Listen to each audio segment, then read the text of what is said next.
I used to come up and down here when I was a little girl with all the gas flares. Do you remember the woman who used to sell the curtains? Yeah. That's my mum. Oh. She's 93 now, she only retired a few years ago. How long have you been here? Oh, about 40 years. You've been here 40 years, or the stall's been here? I've been here 40 years. You've been here, but you don't look old enough to have been here 40 years. Well, she wants to see me bus pass?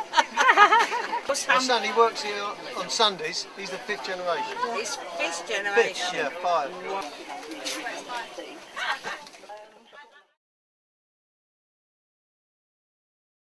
Taking Islington, this part of Islington, actually Chapel Market is the thing that has changed the most. I mean, at one stage it used to be from end to end. You could get anything and everything.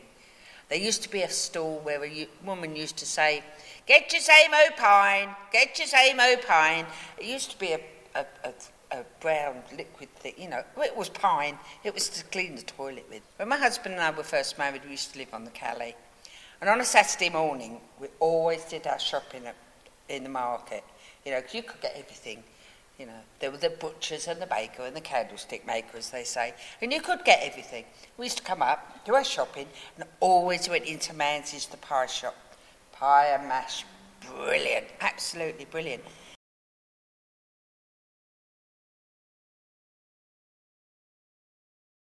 Well, in 1967, I came to London. At the time, Islington was one of these vibrant places, you know, and right close to us there was Shepperton Road, where they had an adult education centre. So you could book for all these handicrafts, dressmaking, knitting classes, art, you know, even weaving. And they had a creche where you could put the children in, and they had a wonderful time. So at the time, I was impressed. After living in Dublin, and Dublin was a very, very poor place to be, when I came to London, it was like a new world, you know, and everybody was friendly. And we had plenty of company, because everybody was allowed to play on the street, and everybody hung around their gardens, you know, the front gate. So Islington was quite a lovely area, you know, to be part of.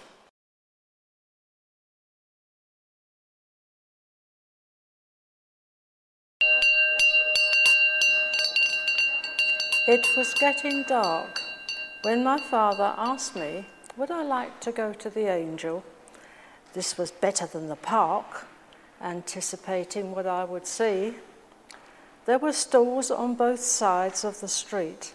It seemed to me that they went on forever, gas mantles flaring a yellow glow into the darkening sky.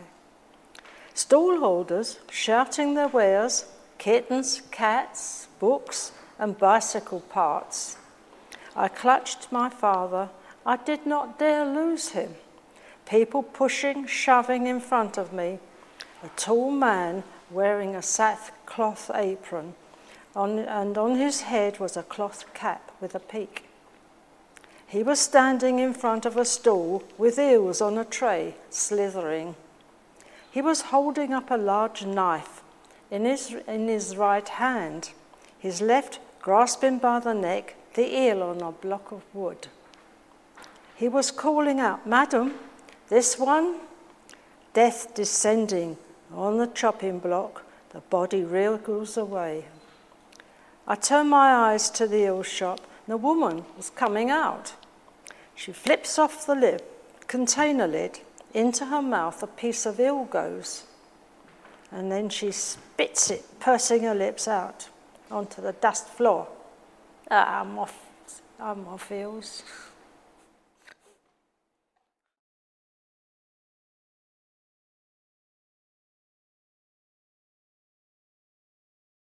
Been in butchering since 1971. I'm well known in the market because I worked all markets all over London, but mainly this one.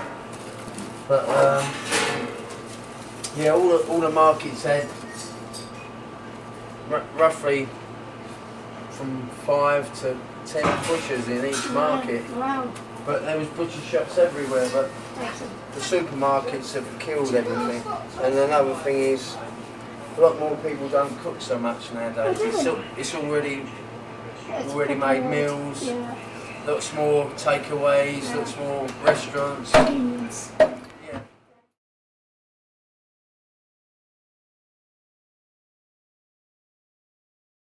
Well, about 1980, my children and I used to come to the market. And we'd come down and we'd go into a little delicatessen at the very bottom of the market, next door to the meat market, which was very popular. But the whole thing was, in this little place, there were streams of people coming out from it, through the door, over this uneven floor that was there. Mm-hmm. And people used to line up, and all the cheeses were on display.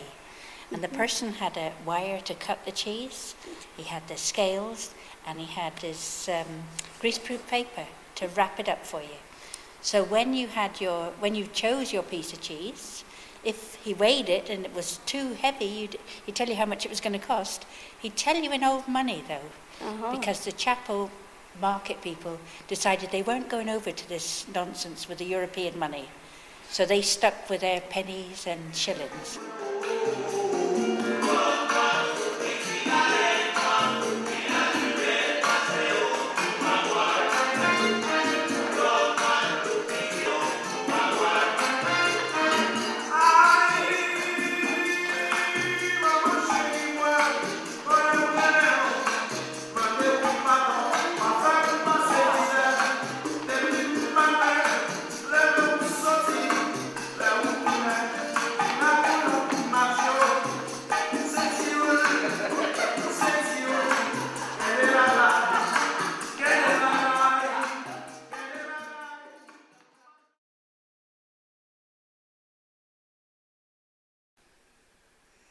So here we are in Claremont this afternoon, and let me introduce you to Hazel.